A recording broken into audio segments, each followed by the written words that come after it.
இருந்தாலும் கோழையா என்ன வளர்க்கலம்மா. கோவப்பட்டு அடிச்சாலும் தாயை பாசம் காட்ட நீ மறக்கலம்மா. நேற்றும் இன்றும் மாறிடலாம், என் தாய் பாசம் மாறாது.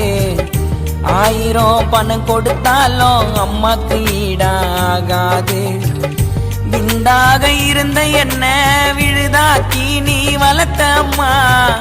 நான் வாழும் இந்த வாழ்க்கை நீ தந்த பிச்சையம்மா. இறைவன் ஒரு வரம் தரணும் அம்மா எனக்கு மகளாக. அடுத்த ஒரு பிறவியில அம்மா உன்னை வளர்ப்ப அழகாக. 10 மாசமா பாதுகாத்தியே தாய் என்ன கர்ப்பத்துல. பல கஷ்டத்துல என்ன வளர்த்தம்மா.